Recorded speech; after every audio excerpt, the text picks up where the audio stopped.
First, let's explain what exactly fat loss is and how it is achieved. Fat loss simply refers to a reduction in body fat. More specifically, this is the layer of adipose tissue sitting underneath the skin and above the muscles. A reduction in body fat is often wanted to improve aesthetic appearance via increasing visual muscle definition. Fat loss can also be beneficial for athletic performance of various sports, and it is also associated with improvements in various cardiovascular and metabolic health outcomes in many cases. Fat loss is achieved as a result of two primary outcomes. These are weight loss plus lean mass retention. In terms of weight loss, this is achieved by consuming fewer calories than we expend on average over time. However, weight loss alone can often result in significant lean mass losses. Lean mass refers to everything else that isn't body fat, which mainly comprises of muscle mass, but also includes bone and organ mass. So to help preserve lean mass, there are some exercise and diet strategies which can help to minimize losses in lean mass during weight loss. This will result in greater fat loss as a proportion of the total weight lost. For example, let's say we were to lose 5 kilograms of total body weight.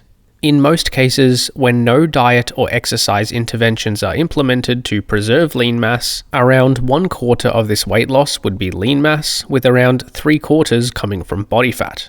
However, with exercise and diet strategies, let's say we were able to limit this to around 10% lean mass loss, which means we would experience slightly greater total fat loss even with the same amount of weight loss.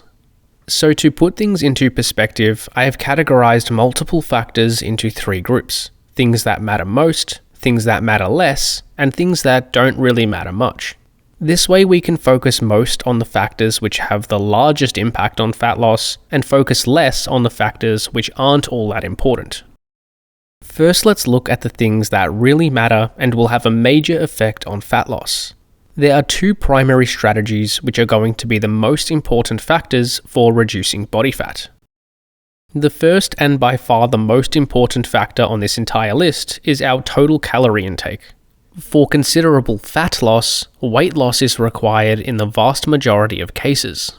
We can lose some body fat without weight loss, but the magnitude is generally not going to be all that substantial.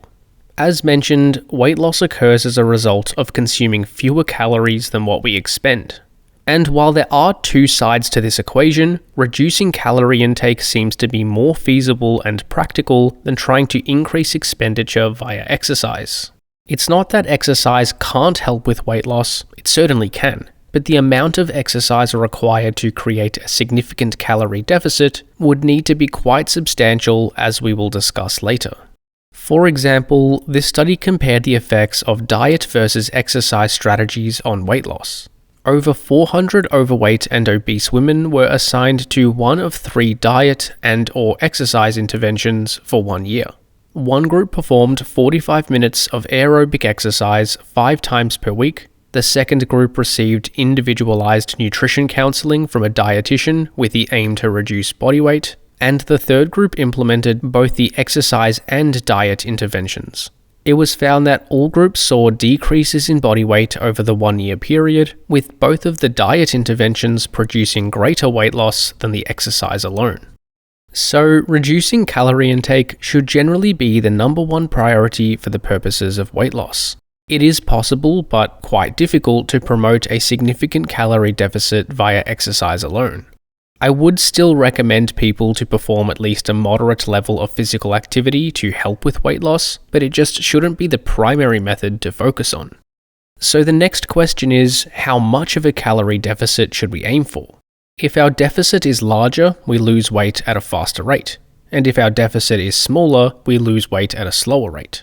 And while faster weight loss may be preferred, it comes with greater risks. There are 2 potential risks we should consider when managing our rate of weight loss. The first and most important is adherence to the diet. A faster rate of weight loss is simply more challenging in most cases. It requires eating less total calories, which can bring up some potential practical and physiological issues.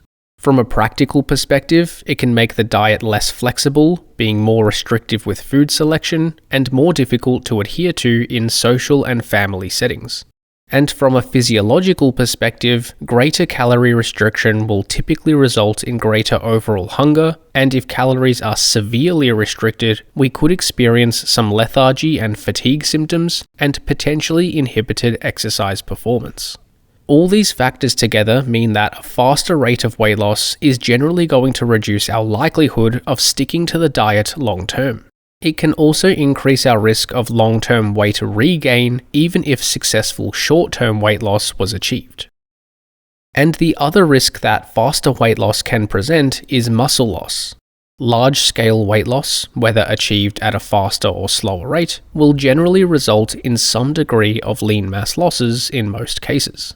However, losing weight at a faster rate seems to increase the magnitude of lean mass loss, at least in the short term. This was established in this meta-analysis, which explored the relationship between the magnitude of a calorie deficit and changes in lean mass. It was found that the overall relationship looked something like this. Deficits of less than around 500 calories per day seem to allow us to maintain our lean mass and potentially continue increasing lean mass. But larger calorie deficits than this tend to result in lean mass losses, with larger deficits resulting in greater losses. So losing weight at a slower rate seems to be favorable for muscle retention, while losing weight at a faster rate seems to increase our risk of muscle loss during weight loss. However, it should be noted that this is based on short-term diet interventions. It isn't entirely clear at this stage if a slower rate of weight loss would be advantageous for muscle retention when expanded out over longer-term timeframes. This is because losing weight faster means that you reach your weight loss goal faster, which means you are then able to spend more time maintaining body weight subsequently. For example, if we were to lose the same amount of weight over a 6-month timeframe, we would probably retain a greater amount of lean mass compared with losing the same weight over a 3-month timeframe. However, after losing the weight in 3 months, we then have another 3 months that we could be performing resistance training without a calorie deficit at all. So at the end of the 6-month time period, who would be at a better body composition? Well, this isn't something we have any good data on that I am aware of, so it makes it difficult to draw any strong conclusions. I personally would hypothesize that overall body composition changes would be similar. So overall, as a practical recommendation, I would recommend leaning towards a slightly slower rate of weight loss. This is mostly for the behavioral effects of increasing the likelihood of adherence and focusing on developing new diet habits that would ideally become part of your normal everyday diet. Losing weight at a rate of no more than around 0.25 to 1% of body weight per week is a good general rule of thumb. Individuals with more body fat can probably get away with losing weight at a faster relative rate, while leaner individuals should probably opt to lose weight at a slightly slower rate to maximize fat loss. And the other key factor to maximize fat loss is resistance training. Resistance training isn't essential to achieve fat loss, and it is not as important as limiting calorie intake either. But it can improve the magnitude of fat loss achieved via its ability to promote lean mass growth and retention. There are 2 ways in which resistance training can enhance fat loss. The first is via its ability to promote recomposition. Resistance training alone can induce some amount of fat loss without any weight loss via the phenomenon known as body recomposition. This is when we maintain our body weight, but increase our lean mass and therefore reduce our fat mass simultaneously. Recomposition doesn't typically occur to large magnitudes in most cases. So if we have substantial body fat we want to lose, weight loss via calorie restriction is usually going to be required. However, just starting a modest amount of resistance training tends to result in some degree of fat loss. For example, this study looked at the effects of resistance training on body composition changes. 33 men with at least 1 year of lifting experience performed either a resistance training circuit or traditional resistance training 3 times per week for 8 weeks while being instructed to maintain their regular diet habits. And while we aren't necessarily interested in the differences between groups, the main point is that subjects in both groups approximately maintained body weight but saw slight gains in lean mass and reductions in fat mass. And while these results are quite impressive over a fairly short time frame, I wouldn't expect this to continue to occur to the same magnitude over long-term timeframes. This is because our rate of muscle growth tends to slow down over time as we become more advanced. We can certainly continue to experience recomposition over time, but the magnitude of recomposition may not be all that substantial beyond the beginner stages. If you have substantial body fat to lose, you likely won't be able to build an equivalent amount of muscle over any reasonable timeframes. So in this case, some degree of weight loss via diet is generally recommended. The other more relevant way in which resistance training can enhance fat loss is via muscle retention. As discussed, fat loss is a product of weight loss in combination with muscle retention. And while diet is most important for the weight loss side of the equation, resistance training is the most effective way to retain muscle mass. Resistance training provides the stimulus for muscular adaptations, so without it, there is nothing to trigger muscle growth or muscle retention in this case. Weight loss alone will result in fat loss, but also typically results in notable lean mass losses too. So if we perform resistance training while losing weight, we are usually going to lose more body fat as a proportion of this weight loss and less lean mass. For example, this study compared the effects of performing exercise versus no exercise on body composition changes during weight loss. 48 overweight women consumed a calorie-restricted diet until they reached a healthy BMI of less than 25, which took an average of 21 weeks. Subjects were assigned to either the diet intervention alone, the diet in conjunction with aerobic exercise, or diet in conjunction with resistance training. It was found that the group performing resistance training managed to preserve and even gain a little lean mass, resulting in a greater amount of fat loss as a proportion of the total weight loss. It should be noted that the effects of resistance training on lean mass retention are going to have more of a long-term benefit rather than seeing immediate short-term results. This is because muscle growth is a slow process that takes consistent effort over long-term timeframes. So progressive resistance training over multiple months and years is likely to have a more substantial benefit on body composition compared with short-term changes. Moving on now, let's explore some secondary variables which can still have an impact on fat loss, but they aren't as important as the primary variables discussed. Here are two factors which are still worth being aware of, but we probably don't need to put all that much effort into optimizing them. The first of which is general physical activity. By this we are referring to movement in general, including walking, running, sport, lifting, and so on. A good overall indicator of activity levels is using total daily step counts. There are two primary ways in which physical activity may be helpful for fat loss. The most obvious one is, of course, to increase energy expenditure. Since weight loss is achieved via the net balance between energy intake and expenditure, doing more physical activity can increase the energy expenditure side of the equation. And this is certainly true, but the magnitude of energy we expend via exercise doesn't seem to be all that impressive for the time and effort it takes. For example, let's look at this table of energy expenditure. Resting burns around 1.4 calories per minute, while moderate walking burns around 5 calories per minute.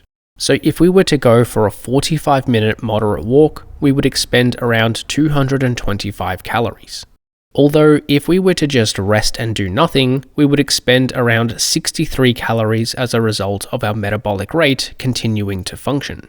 So the net total contribution that 45 minutes of walking would contribute to total expenditure would be around 162 calories. Furthermore, there is a hypothesis that energy expenditure is constrained to some extent rather than having a direct additive effect. This is the idea that as we exercise more, other components of energy expenditure are downregulated as a compensatory mechanism. Although when, how, and to what magnitude this occurs isn't entirely clear at this stage. This study estimated that around 28% of the energy burned via exercise is compensated via a reduction in basal metabolic rate, suggesting that only 72% of the additional calories burned via exercise actually translate to additional calories burned that day. So, while physical activity can and will contribute to a greater energy expenditure, it may not contribute a substantial amount. And the amount burnt via physical activity is usually quite easy to overcompensate via eating a little more food, which can completely eliminate the deficit that was created. The other way in which physical activity can potentially help with fat loss is via appetite regulation. It is hypothesized that being somewhat physically active is necessary for our appetite to be regulated in accordance with our actual energy expenditure. It has been thought that we tend to overconsume calories beyond what is required when we are inactive. But with at least moderate levels of activity, our appetite is more in line with our actual energy needs. This hypothesis isn't entirely well established, and it is unclear how much magnitude of impact exercise has on our physiological appetite. But it seems at least somewhat important to be moderately active for healthy appetite regulation.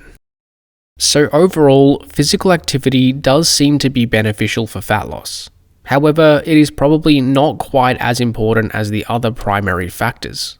Unrelated to fat loss, physical activity has numerous other benefits for health and longevity, so it is certainly an important component of overall health and fitness. It's just that it probably isn't going to be the most effective strategy for fat loss specifically. For some practical recommendations, I would recommend being at least moderately active to support fat loss. Achieving a minimum of 5,000 steps per day is recommended to boost energy expenditure slightly and help with appetite regulation. And if you were able to achieve over 10,000 steps per day, that would be even more helpful. However, once we start going above this target, it is still going to be beneficial, but the time and effort may not be worth the small additional benefits. And the other factor which falls into this category is protein intake. A high-protein diet doesn't really have any direct impact on fat loss independent of other variables. However, it can enhance fat loss via its ability to improve lean mass retention during weight loss. And while this does have a positive effect, it doesn't seem to have a major influence and isn't as beneficial as resistance training. This meta-regression explored the relationship between protein intake and fat-free mass changes while performing resistance training during a calorie deficit. The overall relationship established from 29 studies found that higher protein intakes typically promote greater fat-free mass retention and possibly permit further gains. The point at which fat-free mass was completely retained was when consuming around 1.8 grams of protein per kilogram of body weight per day. Although the effects seem to be fairly modest, not something we would consider as having a major impact. So I think it is certainly worth trying to consume at least a moderate protein intake to assist with muscle retention during weight loss. However, it is certainly not as impactful as resistance training and certainly not a replacement for it. So if you find that a very high protein diet is not your preference, or it makes your overall diet too restrictive, it may be worthwhile setting your target a little lower. For some practical recommendations, I would suggest trying to hit a minimum protein target of at least 1 gram per kilogram of body weight per day. To further enhance muscle retention, consuming more than 1.5 grams per kilogram per day will likely be beneficial. And if you want to maximize muscle retention at all costs, then you may want to consume more than 2 grams per kilogram per day if it is practical for you. Moving on now to the last category, we have factors that don't really matter all that much. In some cases, these factors may have somewhat of an impact on fat loss, but the effect will likely be minimal. And in the vast majority of people, these factors probably aren't going to make any meaningful difference in fat loss outcomes if you are already doing the basics right. Essentially, everything else that hasn't been mentioned already falls into this category, but here are a couple of common factors that are often claimed to have an impact on fat loss. The first of which is carbohydrate and fat intake. Calories are composed of 3 macronutrients: protein, carbohydrates, and fat. Protein and carbohydrates contain 4 calories per gram, while fat contains 9 calories per gram. So the same total calorie intake can be composed of different macronutrient proportions. For example, a 2,400 calorie diet could be composed of higher fat and lower carbohydrate proportions, Or the same calorie intake can be made from lower fat and higher carbohydrate proportions. Essentially, when total calories and protein are equated, the exact proportions of carbohydrates versus fats doesn't seem to have any major impact on fat loss in most cases. In other words, a higher carb lower fat diet or a lower carb higher fat diet can both be equally effective for fat loss. For example, this study compared body composition changes during weight loss with 3 different diets. 62 individuals consumed one of either 3 calorie restricted diets for 12 weeks. One was a low carb high fat diet, one was a slightly higher carb lower fat diet, and third was a fairly balanced fat versus carb diet. And in all 3 cases, protein intake was similar, around 20% of total calories. It was found that all 3 groups lost weight, with the relative proportions of abdominal fat lost being similar in all cases. There are, however, some minimum intakes of each macronutrient that we want to abide by. In terms of fat intake, a minimum of around 0.5 grams per kilogram of body weight per day is recommended. This is to support fat-soluble vitamin absorption and healthy hormone production. In terms of carbohydrate intake, this can vary depending on activity levels. A minimum of around 1 gram per kilogram per day is recommended for most people to provide adequate fuel for effective brain function. For those who are somewhat active, a minimum of around 1.5 grams per kilogram per day is recommended to support exercise performance. And for those who are more active, a minimum of around 2 grams per kilogram per day is recommended to again provide sufficient fuel for exercise performance. So basically, once we meet these minimum targets of carbohydrates and fat, it doesn't seem to matter too much whether we consume a higher or lower intake of each macronutrient. If you have a specific preference for higher carb or higher fat diets, then you can decide to consume a little more of either. This can be adjusted based on what allows you to adhere to a lower calorie intake. And the other factor which doesn't seem to be all that important for fat loss is meal timing and frequency. The number of meals per day we consume doesn't seem to have a major impact on fat loss when calories and protein intake are equated. Whether we consume fewer larger meals or more frequent smaller meals doesn't seem to matter to any significant extent. For example, this study compared the effects of consuming 2 different meal frequencies during a calorie-restricted diet on body composition changes. 16 obese adults consumed a calorie-restricted diet for 8 weeks, consuming these calories across either 3 meals per day or 3 main meals plus 3 snacks per day. It was found that both groups lost a similar amount of body weight, lean mass, and fat mass, with no notable differences between groups. Furthermore, the specific times that we consume our meals each day also don't seem to matter to any meaningful extent in most cases. Of course, in extreme cases, such as eating one huge meal every 3 days, our meal timing may matter. But within relatively normal eating patterns, at least by modern standards, it doesn't seem to be all that important when it comes to fat loss. For example, this study compared the effects of normal versus time-restricted eating patterns on body composition changes. 139 obese adults were assigned to a calorie-restricted diet for 12 months, with either a restricted 8-hour window in which food was able to be consumed, or without any time restrictions. After 1 year, both groups lost a similar amount of fat mass relative to the weight that was lost. So overall, I would recommend focusing on a meal structure that suits your context and preferences. Make sure that limiting total calorie intake is the priority and distribute this across meals however you like. And if you find that a certain meal timing or frequency strategy helps you adhere to a lower calorie intake better, that will likely outweigh any potential physiological effects that meal timing and frequency may have on fat loss. In summary, let's briefly recap what we have discussed. Fat loss is achieved via weight loss while trying to maintain lean mass. The most important factor for fat loss is our calorie intake. We want to consume fewer calories than we expend, resulting in body weight loss over time. The other important factor in this equation is resistance training. Resistance training is going to be the most effective way to preserve or potentially increase lean mass during weight loss. General physical activity is also helpful for fat loss as a way to expend more energy, but it doesn't seem to be as impactful as limiting calorie intake in terms of its ability to promote a calorie deficit. Similarly, a high protein intake is also beneficial for helping to preserve muscle mass during weight loss, but it is not as impactful as resistance training. And while protein intake seems to have somewhat of an impact on fat loss, the proportion of carbohydrate and fat intake doesn't seem to be all that influential when protein and calories are matched. Furthermore, the timing and frequency of our meals don't really seem to influence fat loss to any meaningful extent within relatively normal eating patterns.